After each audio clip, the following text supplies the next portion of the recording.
warahmatullahi wabarakatuh.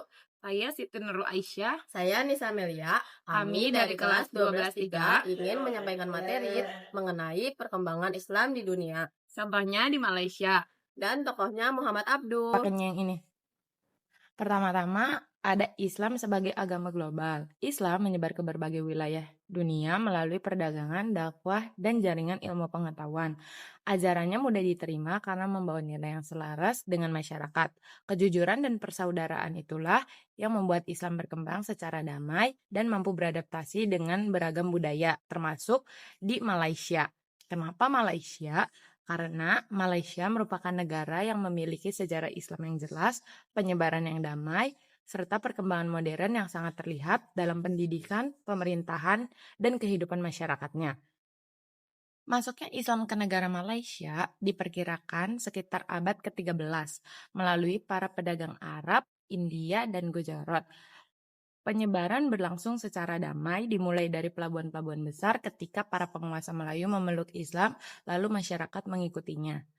Lalu selanjutnya ada faktor perkembangan Islam di Malaysia. Perkembangan Islam di Malaysia didukung oleh beberapa hal. Yang pertama ada mayoritas penduduk yang beragama Islam, kuatnya peran kerajaan Melayu dalam mendukung ajaran Islam, dan adanya badan-badan resmi yang mengatur keagamaan. Selanjutnya ada faktor kemunduran Islam. Perkembangan Islam di Malaysia sempat terhambat oleh penjajahan Inggris yang membawa sistem pendidikan barat. Modernisasi membuat sebagian masyarakat mengalami perubahan gaya hidup yang menjauh dari nilai tradisional dan menjadi tantangan dalam mempertahankan pemahaman Islam yang utuh.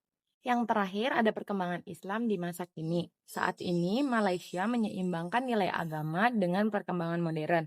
Contohnya ada sekolah agama, universitas Islam, terus ada dakwah digital, serta masyarakat muda juga yang mulai mengembangkan konten-konten Islam yang sesuai zaman, menjadikan Malaysia sebagai negara yang memadukan tradisi dan modernitas. Perkembangan Islam di Malaysia pada masa modern ini tentunya banyak dipengaruhi oleh pembaruan pemikiran di Timur Tengah. Salah satu tokoh yang punya pengaruh kuat ke kawasan Asia Tenggara adalah Muhammad Abduh. Beliau mengajarkan umat Islam biar lebih kritis, lebih maju, dan tetap sesuai ajaran agama. Muhammad Abduh adalah tokoh pembaharu Islam modern.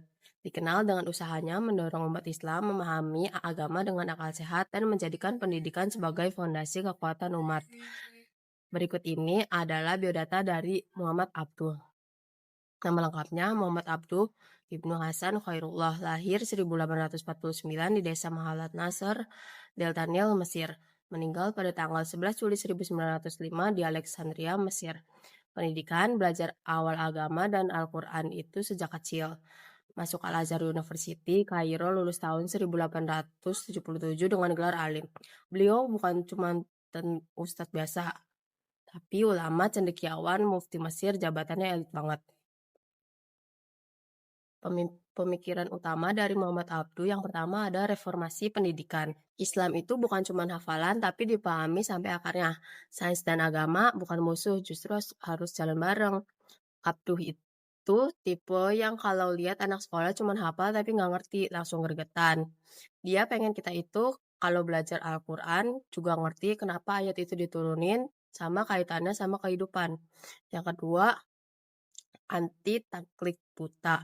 Jangan ikut-ikutan tradisi tanpa mikir, gunakan akal sehat buat memahami ajarannya.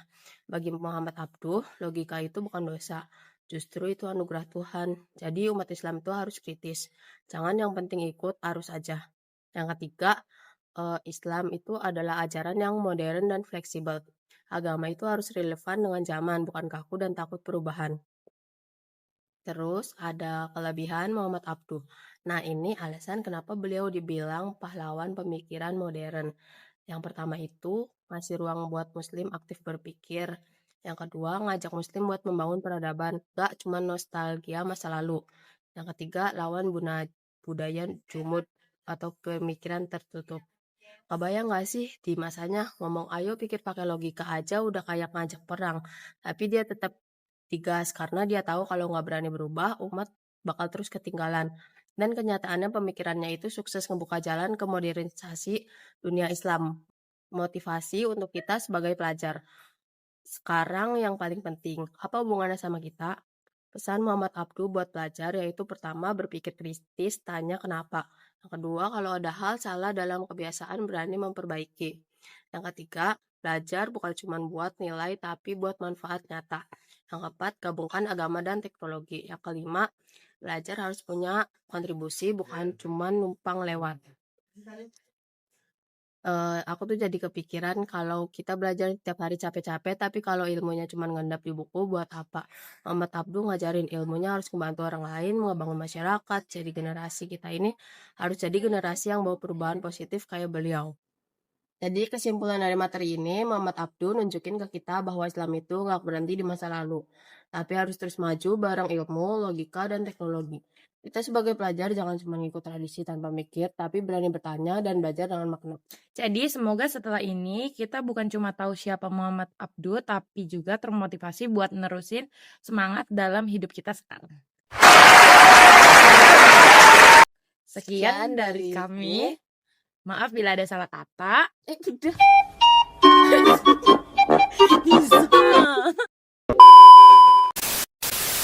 Sekian dari kami. Maaf bila ada salah kata. Wabillahi taufiq walhidayah. Wassalamualaikum warahmatullahi wabarakatuh.